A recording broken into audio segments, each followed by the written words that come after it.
snack. Me and you gonna have a little chat about books. Hi guys, so I am here today to do a book review, and the book that I'm going to be reviewing is my most loved book of September. It's the one I really enjoyed most out of all the stuff I read. So it is Mage's Blood by David Hare, and I really, really love this. I do not think it's a debut, I think he has written other stuff, but it was my first time ever reading anything by David Hare, and I'm so happy that I picked it up. I did this as a buddy read with James, I'll put a link to his channel below, and also with Will, who has a blog. Again, I'll put a link to that below. We had a great time discussing this book and talking about it. James and I actually tried to read this quite a long time ago, and we just didn't have time at the time, so we put it down. But when we got back into it, we both instantly loved it, and we were so happy that we'd picked it back up. Both of us gave it a 5 out of 5 stars. Both of us thought it was one of the best books we've read in a long time. It's probably going to get onto my top 15 of 2015, I must say. Yeah, it's just awesome.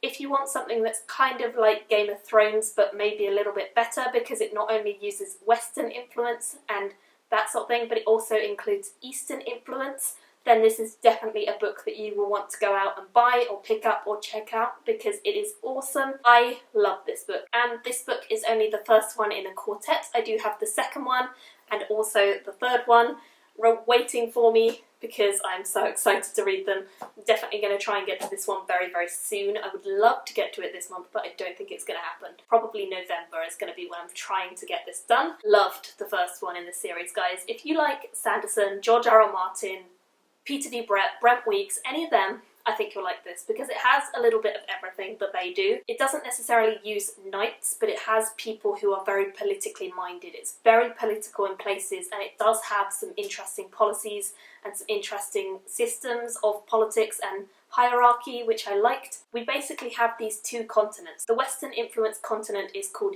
Euros, and Euros is on the west, obviously, and then the Eastern influence continent is called Antioquia, and they are separated by a large body of water, so you can't cross it because the sea is treacherous. It cannot be crossed by boat. It is just impossible. It is really, really horrific, and no one can get across. And so every 12 years, for 2 years of the 12, there is this thing called the bridge, the Leviathan Bridge, which connects the two continents together. It was made by mages, and when the moon tide is upon the land, which basically means that the tide is a lot lower due to the moon, then you can see the bridge and you can actually cross between the continents. But at any other time during those 12 years, it is impossible to get across. No one can do it. So, of course, these two continents are frequently at war during the moontide. They do not like each other that much, and they have definite disagreements over culture and things that are important and such. So it's really interesting to see characters from both the different continents, what they're doing, how they get on with their day-to-day lives, what they think is important, and what they're planning for in terms of when the moontide hits. This book actually doesn't include the moontide. I will say that now. It is a setup book, but it's an incredible setup book. It is probably one of the best setup books I've ever read, because I was at no point even caring whether we got to the moontide or not. I was just in the action. I was living it, I was loving it, and I was enjoying the characters and what they were doing the whole way through. I don't think there's really a bad character, which is great, because sometimes you read books that have multiple POV and you get a character and you're like, oh, I don't want to read this bit. But I didn't have that at all with any of the characters in this. We also have female characters and male characters in abundance. There's both of them, and they're done well. Thank goodness we have good female characters in fantasy. I really, really enjoyed the characters within this. I thought they were developed really nicely. I thought each of them had their own personality, and they were instantly identifiable by what they did and the way that they acted. They didn't feel like stereotyped copies of each other. They just felt unique and individual, and I love that. So there are 3 major main characters. The first one is Eleanor. Eleanor is a notorious mercenary. She's working for Gervin Guile, who is a pretty nasty character. He is a political sort of spy master type character. He definitely feels like he's pulling all the strings. He knows everything about everyone. He's got fingers in all the pies, that sort of character. He definitely reminds me of the spider from Game of Thrones, Varys. He's a pretty nasty fella as well, he really is. He's quite brutal, he's not afraid to do anything. He will kill innocent people, slaughter children as much as he needs to in order to stay in favour with the people that he's ruled over by. And she's working for him, but she's actually been settled in this country for a long time as part of the princess's household, and she's become really good friends with the princess. And when Gervon tells her quite early on to do something terrible to the princess and her family, Eleanor breaks away from that and she decides to rebel against what he wants her to do, and she decides that she needs to ally herself with the princess, which I loved seeing because she was a really interesting character. Eleanor, she's a really solid character. She has a ruthlessness about her and she knows what it is to get stuff done the hard way. She's not afraid of doing that, and she definitely has some moments where she has to do some really tough stuff and she has to get involved in things that mean that she's not going to come across as the best person ever. But she does it because she loves these people and she wants to be loyal to them, and she wants to actually have someone who cares about her and who genuinely trusts her. And she really is a nice character underneath it all, even though she isn't that nice if you met her. She's quite brusque. I think she's a really great character in terms of she has a lot of inner turmoil, she has a lot of debating to do with herself about whether what she's doing is right, and she definitely has moments where she has to choose between two loyalties. I really, really enjoyed seeing her storyline. I think it's one of the best ones the whole way through. I think it took me a little bit longer to get into, but I think it really works as a storyline because she is such an interesting character, and her connections to her past and her trying to break them off and start anew. It's all very complicated and it's all very interesting, so I loved her story. Next we have Ramita. Ramita, again, is another female character. She lives in a sort of marketplace with her family. Her family's quite well off, but they're not rich. They're just quite well off in terms of where they live. And she basically lives in the marketplace. She has a great love for a young man called Kazim, and he returns that love. They've been in love for most of their lives and they've grown up together, and they've always dreamed that they are going to get married. But of course things take a dramatic turn when someone comes to the village. A very strange old man comes to the village and basically talks her father into marrying her off to this old man. And she has no idea why. She's absolutely distraught, as is Kazim, and she doesn't know what to do, and she doesn't know where she's going to go, who she's going to marry, or anything like that. And she really has to go through some horrible stuff. She is not prepared for her storyline in any way. She's never thought that her life would be anything other than her marrying Kazim, but of course it is, and she now has to face that.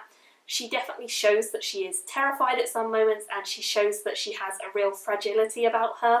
She's an innocent and honourable person, but she does make some mistakes in this story, and I think that made her a way more believable character, the fact that she did make mistakes, and I liked that. I also really like the fact that she grows to understand her situation better over time. She sort of thinks about who she is and what she really wants, and she sort of sees that her lifestyle that she planned out might not have been the best choice for her, and maybe there is something else that she needed to do. And I loved seeing her progression as a character, because I think she started off quite timid and quite shy, and she definitely grew into a character who I actually really, really liked. She was probably my favourite character personally. I don't know if her storyline is the best one in the book, but it definitely kept me interested later on when things got exciting. I was hooked, so I loved that. And seeing the way that Kazim reacted to her storyline and what actually happened to her was also pretty crazy. Finally, we have Alron, who is a mage, or he's a mage in training.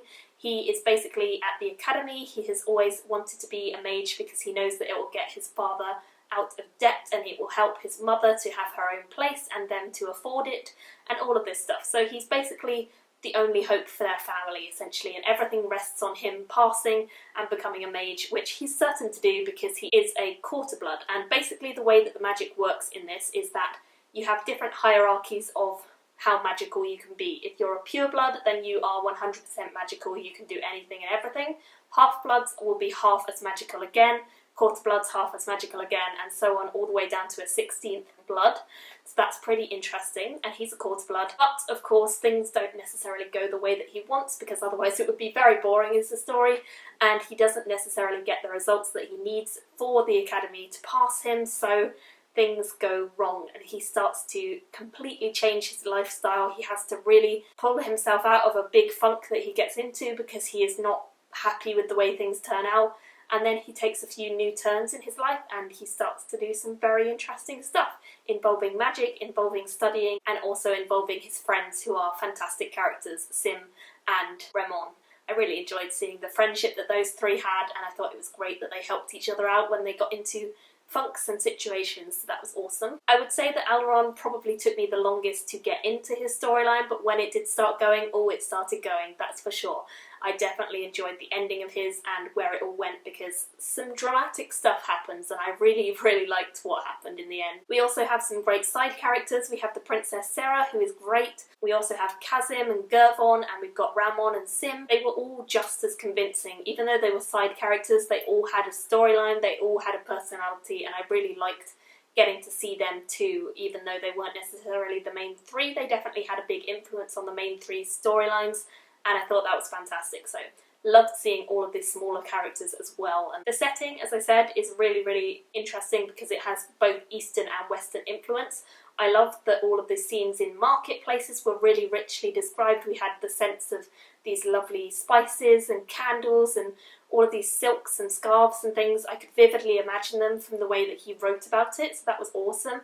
But equally, we had these big sprawling castles on the other continent and things like that, and again, you could imagine them vividly because they were just really nicely described. I wouldn't say his writing is lyrical or beautiful, but I would say that it definitely describes it vividly enough that you can imagine it and you can feel like you're there, which I loved. The magic of this story is pretty complicated, so I'm not going to explain all of it, but this is basically a slight overview of the essentials. The amount of magic that you can possess is very much based on your lineage and your blood and the heritage that you have from your parents. So you could be a half-blood, a quarter-blood, etc. As I said before. A pure-blood will have a lot of magic, whereas less will have less, obviously. Any less than a 16th, then you won't have any magic at all. You'll just be a regular human. There are lots of different types of magic, and they all depend on the gnosis or the gnosis.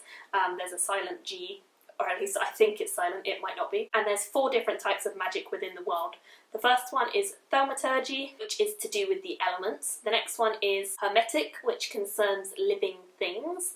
Then we have theurgy, which is intangible and animate objects and things. So finally, we have sorcery, which is intangible and inanimate objects and things. All of the different types are very powerful. They each have smaller subcategories of magic within them, and certain mages will have a certain affinity to one or more of them. So the more powerful you are, the more likely you'll have an affinity to multiple ones, but not everyone does, so totally depends on the mage. So that's a kind of small snippet of it, but honestly it's a lot more complicated than that, and you will get it as you go through, and you'll sort of learn more about the different facets as you go further through the book. The pacing in this book, considering it's like a 600 plus page book, is really good, I thought. I read the last, I don't know, 400 and something pages in maybe 2 days. I loved it.